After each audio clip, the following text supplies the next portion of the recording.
The Great Gatsby was written in 1925 by the American author F. Scott Fitzgerald that tells the story of lust, greed, hope, and the American dream. During the height of the Roaring Twenties and amidst the center of Prohibition, Nick Carraway moves to Long Island where he is captivated by the rich and mysterious Gatsby. Nick is the narrator of the story, told from his perspective that is to reserve all judgment while living among the lavish and wealthy. The book is still highly in print today and is regarded as a classic American novel taught in many high schools throughout the country. It is so widely recognized that the book has had 5 major film adaptations in the last 90 years. A lost film from 1926, a version from 1949 not available for copyright reasons, the famous 1974 version most adults grew up knowing, a made-for-TV movie in 2000, and the most recent adaptation in 2013. Each one may have had unique flaws, but together they all tell the same story about life in American culture that remains classic through time. Those are good to get away. Doesn't her husband object? Wilson? He doesn't know he's alive. For this video, I will be looking at the 2 most recent film adaptations of The Great Gatsby and the way the characters interact with each other. In both movies, the central theme remains the same. Nick Carraway watches as the lives of the rich around him slowly turn his excitement and optimism into resent and hatred. The portrayal of Nick in both films by Paul Rudd and Tobey Maguire are not all that different. Each is handsome, comical, and sarcastic throughout. I'm afraid I haven't been a very good host, old sport. You see, I'm Gatsby. Jay Gatsby, played by Toby Stephens and Leonardo DiCaprio, is shown egotistically by throwing lavish parties to attract people to come to him. Mira Sorvo and Carey Mulligan play Daisy Buchanan, the supreme object of desire for which Gatsby throws his parties. Her husband, Tom Buchanan, was roommates with Nick when they attended Yale, and is known for his affairs, is played by Martin Donovan and Joel Edgerton. The central conflict in the story surrounds Daisy and her choice between her unfaithful husband Tom and Gatsby. In each movie, Daisy and Gatsby rekindle their lost love in secret, but Tom Buchanan investigates into Gatsby and his wealth and discovers he is involved in various illegal activities. As bystander and narrator, Nick Carraway slowly becomes cynical of the jealousy among the rich.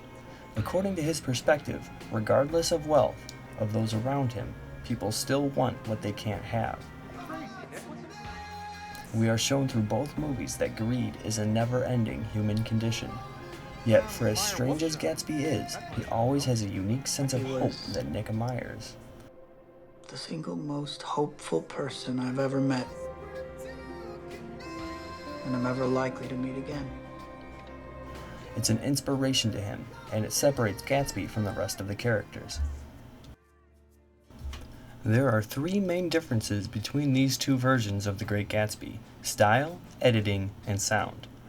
Each separate entity is brought together to form the mise-en-scène. The style of each film is extremely different. The director Baz Luhrmann of the latest Gatsby uses unique camera angles and impressive sets to captivate the audience. This, in turn, sacrifices some of the aspects from the novel in order to tell the story he wants to show. Meanwhile, Robert Malkowitz decided to take the safer route and stick close to the source material, and uses far more quotes from the book than the 2013 version. And after that, they conducted themselves according to the rules of behavior associated with an amusement park. I remembered you lived next door. It's like an amusement park. Because his movie was made for TV screens and not the movie theater, the aspect ratio of the film is set to fit full screen, whereas Luhrmann's Gatsby is widescreen and shot in 3D. Wall Street was luring the young and ambitious. Style fits closely into editing, and each Gatsby is edited differently. The 2000 Gatsby features many master shots that show the audience the full view and scene.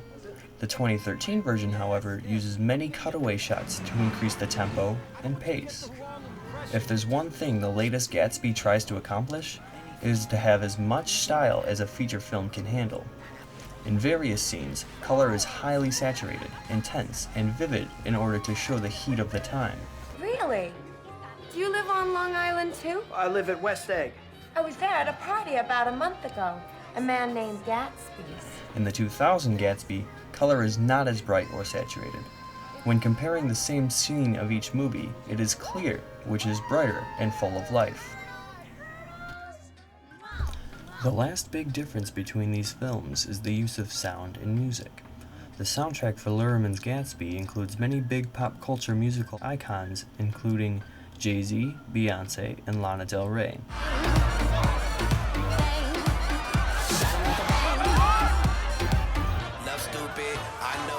The inclusion of these musical stars to write songs for the Great Gatsby soundtrack put to question the choices made for the period drama set in the 1920s.